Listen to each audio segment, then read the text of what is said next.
Assalamualaikum warahmatullahi wabarakatuh. Di sini kami dari kelompok 6 akan mempresentasikan tugas motor daya yang berjudul komponen dan efisiensi transmisi daya.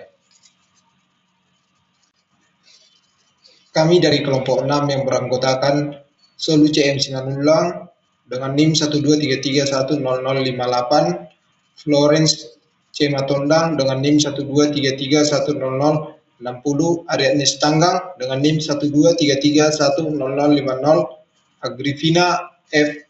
Ginting dengan NIM 123310059, dan juga Rolita Lumanggal dengan NIM 123310047. Baik, yang berikutnya itu prinsip dasar transmisi daya.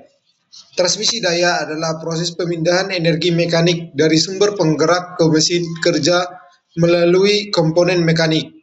Sistem ini bertujuan mengatur kecepatan, torsi, dan arah putaran sesuai kebutuhan operasional. Komponen utama seperti sabuk, roda gigi, dan juga rantai berperan menentukan efisiensi transmisi. Kondisi kerja dan desain elemen turut mempengaruhi kinerja sistem. Pemahaman prinsip dasar ini bermanfaat untuk mengurangi kerugian energi, meningkatkan performa, dan juga memperpanjang umur mesin di berbagai aplikasi industri. Baik, berikutnya itu jenis-jenis transmisi daya. Yang pertama itu ada sabuk atau belt, yang kedua itu transmisi roda gigi atau gear, dan juga transmisi rantai atau chain. Di mana transmisi sabuk penggunaannya itu fleksibel untuk jarak poros bervariasi. Yang kedua itu keunggulan biaya rendah dan perawatan yang mudah. Yang ketiga itu kelemahannya itu kelemahan tergelincir dan efisiensi sedikit lebih rendah. Untuk transmisi roda gigi, yang pertama itu penggunaan presisi tinggi, beban berat, dan juga kecepatan tetap. Yang kedua itu keunggulan efisiensi sampai 98% dan tidak tergelincir. Yang ketiga itu kelemahan biaya serta perawatan lebih tinggi dan kebisingan. Yang ketiga itu transmisi rantai atau chain. Di mana yang pertama penggunaan untuk keandalan tinggi pada kecepatan sedang. Yang kedua itu keunggulan transfer daya solid dan daya tahan tinggi. Kelemahan memerlukan pelumasan dan juga penyetelan yang rutin. Selanjutnya saya akan membahas tentang transmisi sabuk, yang dimana transmisi sabuk itu berfungsi memindahkan daya melalui gesekan antara sabuk dan puli. Yang kedua itu karakteristik utama meliputi redaman getaran, fleksibilitas posisi antar poros, dan kemudahan penggantian komponen. Selanjutnya itu transmisi sabuk memiliki efisiensi yang berkisar antara 90% hingga 98% dan dipengaruhi oleh tergelincir dan kausan sabuk dan kausan kaum sabuk. Selanjutnya, kerugian energi yang terjadi akibat kemungkinan slip dan abrasi pada sabuk selama operasional. Setelah itu, aplikasi umum mencakup belt conveyor, sistem wanita, ventilasi, dan mesin ringan. Baik, selanjutnya saya akan membahas transmisi gigi, yang dimana yang pertama itu transmisi roda gigi menggunakan intervensi gear untuk transfer daya mekanis dengan presisi tinggi. Yang kedua itu efisiensi sistem sangat tinggi mencapai 95-98% dengan torsi besar dan slip minimal. Yang ketiga itu transmisi gigi memiliki kekuatan sistem yang tinggi untuk kestabilan transfer daya. Lalu yang keempat itu memerlukan pelumasan untuk mengurangi kausan pada kontak gigi. Dan yang terakhir itu ada transmisi gigi ini umum digunakan pada kendaraan, mesin industri, dan perangkat presisi. Selanjutnya saya akan menjelaskan bagian transmisi rantai. Transmisi rantai merupakan sistem pemindah daya dan putaran dari satu poros ke poros lainnya dengan menggunakan rantai dan sprocket. Sistem ini bekerja dengan cara mata rantai mengait pada gigi sprocket sehingga putaran dari poros penggerak dapat diteruskan ke poros yang digerakkan. Karena menggunakan kaitan mekanis langsung, transmisi rantai kuat dan andal untuk menendahkan daya yang besar. Kemudian, komponen utama dari transmisi rantai yaitu sprocket penggerak, rantai, sprocket yang digerakkan, dan poros serta bantalan, yang dimana rantai ini berfungsi untuk menyalurkan daya. Sprocket meneruskan putaran poros, sedangkan poros dan bantalan menjaga agar sprocket dapat berputar dengan stabil. Keunggulan dari transmisi rantai yaitu kemampuannya memindahkan daya yang besar dengan slip yang sangat kecil. Sistem ini dapat digunakan pada jarak antar poros yang bervariasi dan tetap stabil meskipun menerima beban berat, sehingga banyak digunakan pada mesin yang membutuhkan kekuatan tinggi. Kemudian, efisiensi transmisi rantai yang cukup tinggi, yaitu sekitar 95 hingga 98%. Efisiensi ini dipengaruhi oleh pelumasan, ketegangan rantai, dan kondisi komponen. Jika dirawat dengan baik, kehilangan energi dapat diminimalkan. Kemudian, perawatan transmisi meliputi pelumasan rutin, penyetelan ketegangan rantai, serta pemeriksaan kondisi rantai dan sprocket secara berkala. Yang dimana perawatan yang baik akan menjaga kinerja sistem dan memperpanjang umur pakai. Transmisi rantai ini banyak digunakan dalam kehidupan sehari-hari dan dunia industri, seperti pada sepeda, sepeda motor, dan mesin industri lainnya. Berikut tabel efisiensi transmisi. Kolom pertama ada kolom belt menunjukkan jenis sabuk yang digunakan dalam sistem transmisi, yaitu ada NE22, XH500, LL2, dan CFG. Setiap sabuk memiliki karakteristik material dan kekakuan yang berbeda, sehingga respon getarannya juga berbeda.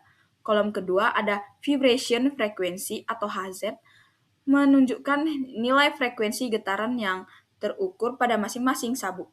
Frekuensi ini berkaitan erat dengan tingkat ketegangan, kekakuan, dan elastisitas sabuk. Semakin tinggi frekuensi getaran, umumnya sabuk semakin tegang dan kaku. Kolom ketiga ada makna dari tiap data. Yang pertama ada NE22, frekuensinya 58 Hz, memiliki frekuensi getaran yang paling tinggi. Hal ini menandakan sabuk sangat tegang atau lebih kencang, sehingga getaran yang dihasilkan lebih besar. Kondisi ini biasanya baik untuk transmisi daya, tetapi jika terlalu tinggi dapat mempercepat keausan. XH500, frekuensi 28 Hz, menunjukkan frekuensi terendah. Artinya, sabuk lebih longgar atau lebih elastis. Kondisi ini berpotensi menimbulkan slip sehingga efisiensi transmisi daya bisa menurun. Yang ketiga ada LL2, memiliki frekuensi 39 Hz. Frekuensi LL2 getarannya sedang. Ia menunjukkan keseimbangan antara ketegangan dan elastisitas sabuk sehingga transmisi daya relatif stabil. Yang terakhir ada CFG, frekuensinya 36 Hz. Frekuensi CFG hampir sama dengan LL2, namun sedikit lebih rendah, menandakan karakteristik sabuk yang mirip tetapi sedikit lebih elastis. Dalam analisis kesalahan pengukuran, rata-rata aritmatika digunakan sebagai nilai estimasi hasil pengukuran, sedangkan simpangan baku digunakan untuk menggambarkan besaran kesalahan atau ketidakpastian pengukuran.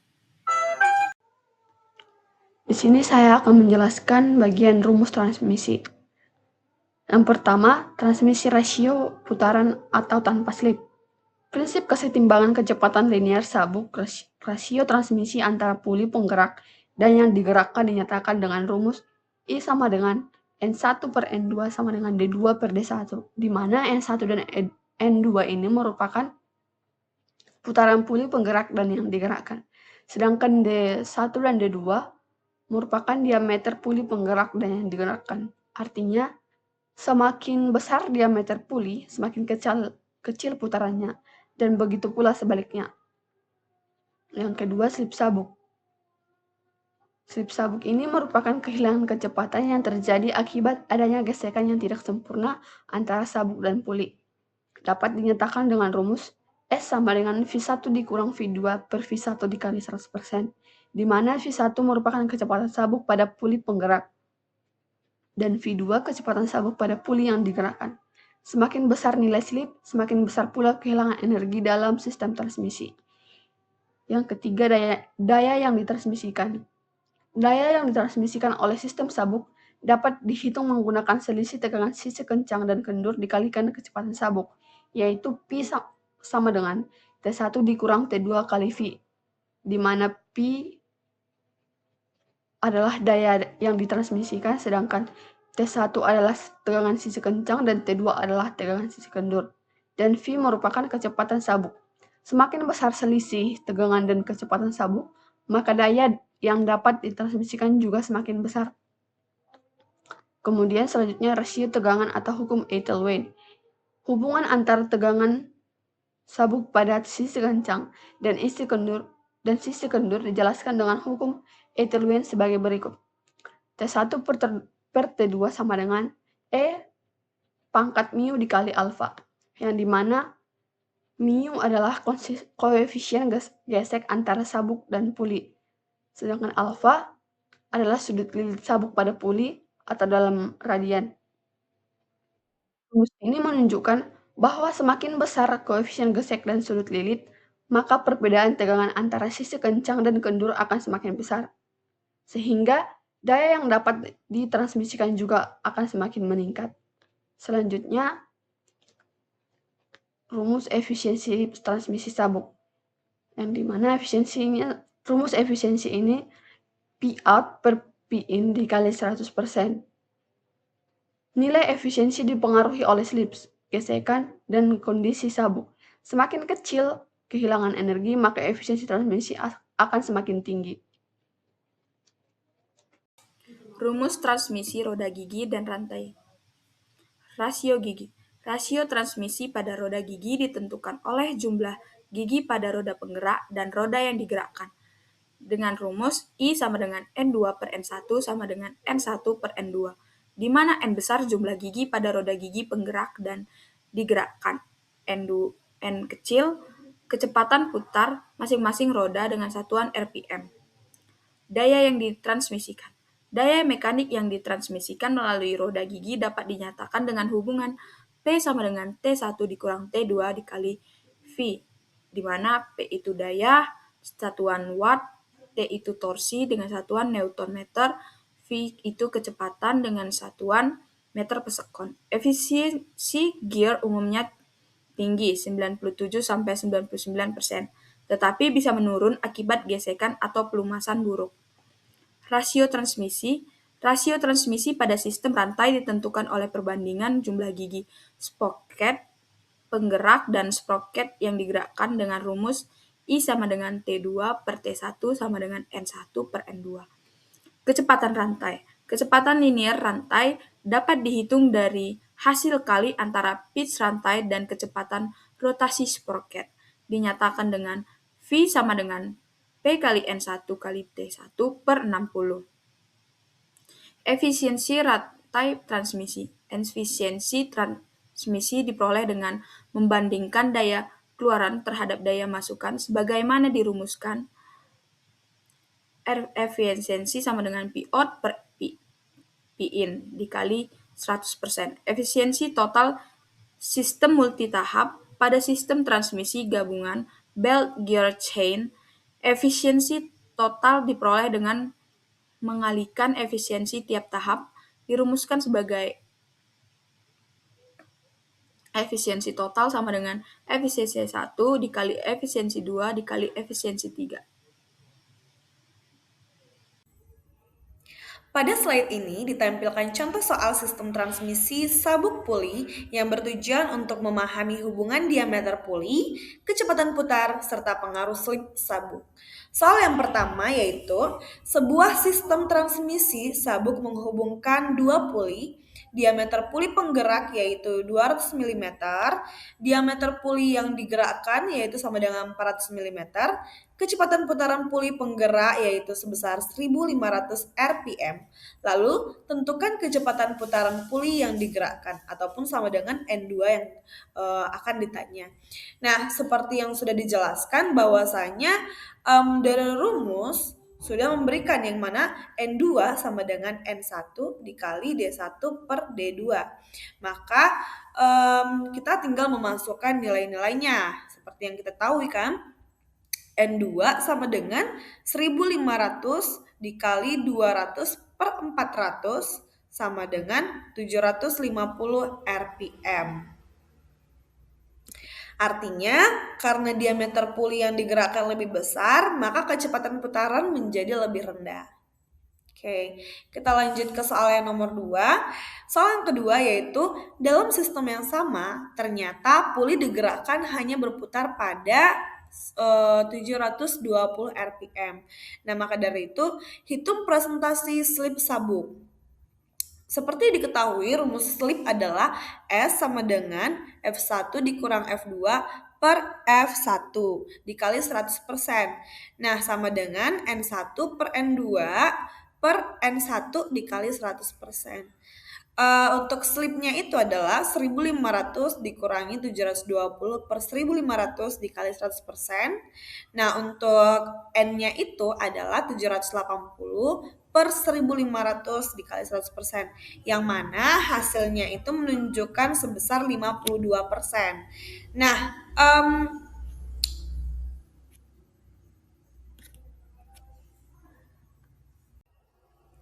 berdasarkan pembahasan yang telah disampaikan, dapat disimpulkan bahwa sistem transmisi mekanis berperan penting dalam menyalurkan daya dari sumber tenaga ke beban secara efektif.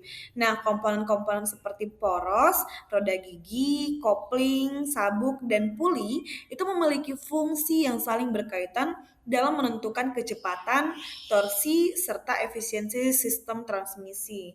Nah, efisiensi transmisi daya sangat dipengaruhi oleh desain sistem, kondisi komponen, serta adanya kerugian mekanis seperti gesekan dan slip. Nah, oleh karena itu, pemilihan komponen yang tepat serta perawatan yang baik sangat diperlukan untuk meminimalkan kehilangan daya dan meningkatkan kinerja sistem secara keseluruhan. Dengan sistem transmisi yang dirancang dan dirawat dengan baik, penyaluran daya dapat berlangsung secara optimal dan efisien. Sebagai acuan dalam penyusunan dan pembahasan materi pada presentasi ini, kami menggunakan beberapa referensi yang relevan dan kredibel. Referensi tersebut meliputi buku teks, jurnal ilmiah, serta sumber pendukung lain yang membahas sistem transmisi mekanis, efisiensi transmisi daya, dan komponen pendukung lainnya. Cukup sekian dari hasil presentasi kami ucapkan terima kasih.